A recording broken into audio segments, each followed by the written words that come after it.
Thank you for the questions, Kin. I'll try and answer all of them. So let me first start with you mentioning what I've been able to do for the last 5 years at Awake Youth Initiative.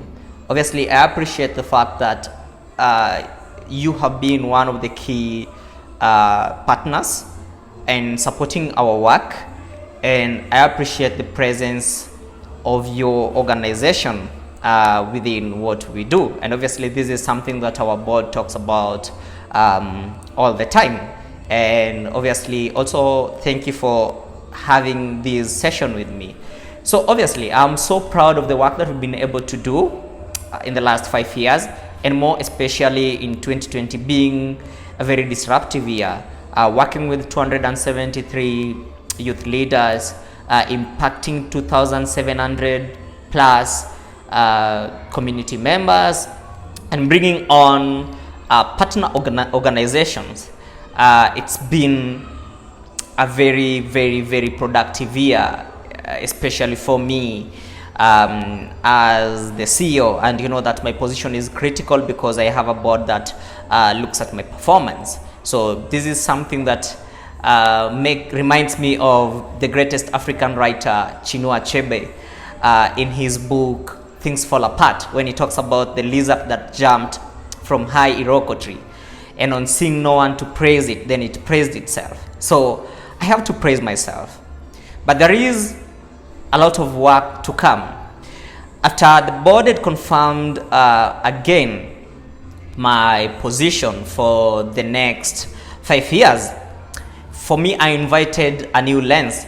And what I really want people to understand that in as much as I am the founder of Awake Youth Initiative, but my position as the CEO is determined upon the board's sole discretion.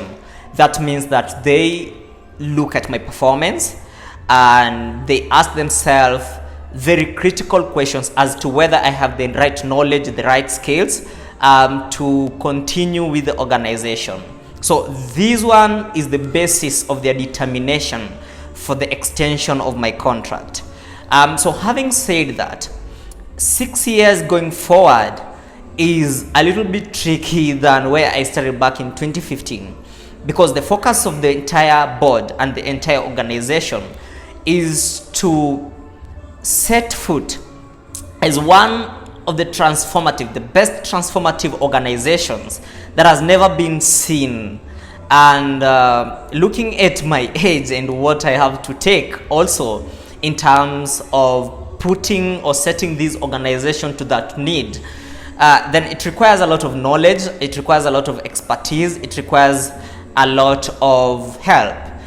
This year, we've been able to work with very credible international organizations, beginning with Ashoka East Africa, and we invited the Queen's Commonwealth Trust, which was one of my highlights for the year.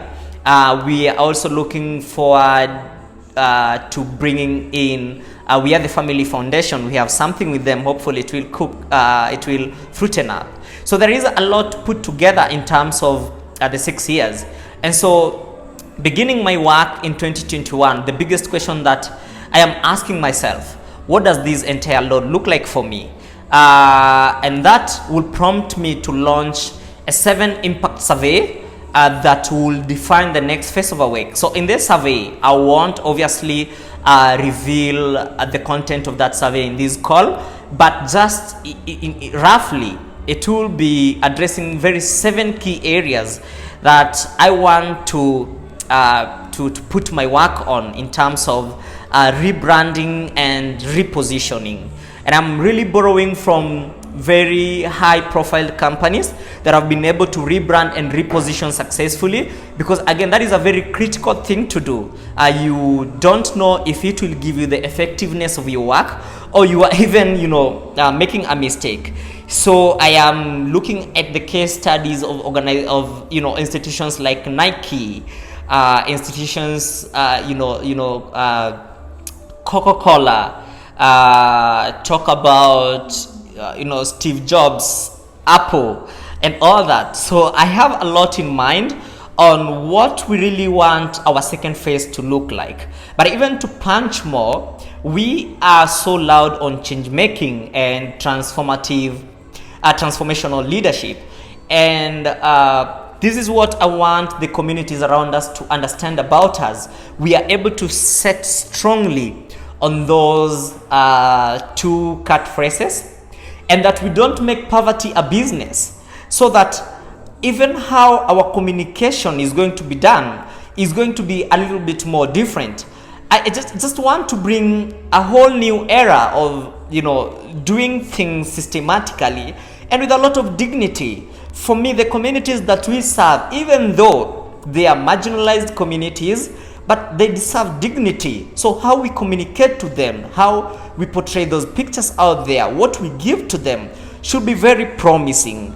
And we are not, saying that organizations that are also operating in this context are not promising. But all I'm saying is that we really need to give our community a different new look of hope. And this is what I'm looking forward to punching into the second phase of, our rebranding. There is also going to be a little bit more of our, our organizational extension in terms of interventions. We're looking at providing something for young women, but we're also looking forward to set a change maker school, a very effective change maker school that does not just look at 844, but we provide just beyond 844 system, or even the new curriculum that is being adopted by the Ministry of Education. Having said that, it's so refreshing to know that I'll be picking the next piece of the organization in the next 5 years, and it's really tricky for me. Now, your question around what does it look like working with youths? It's so good. It's amazing. 5 years of working with youths. All the time, I still feel like I'm so youthish. Obviously, I'm a youth, but youths are very creative. They know what they want. They define what they want. They only want to be shown how they can do it, and this is what we are trying to do at Awake, is to give directions. We know we're working with people who know what they want, so we are just giving directions on how can it be done, how can it be transformative, how can we begin to design their solutions around social entrepreneurship. So the board has also been keen to ensure that everything that we do, what we do, is aligned to, molding the youths to be social entrepreneurs. Now, your question around where do I see Awake in the next 5 years?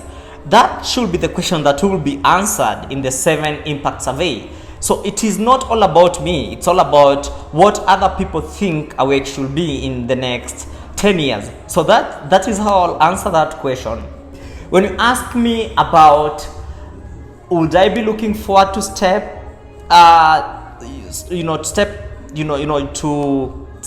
as the CEO, that lies with the board. You see, my position as a founder is very critical, but CEO is an administrative position, and it is given upon your performance.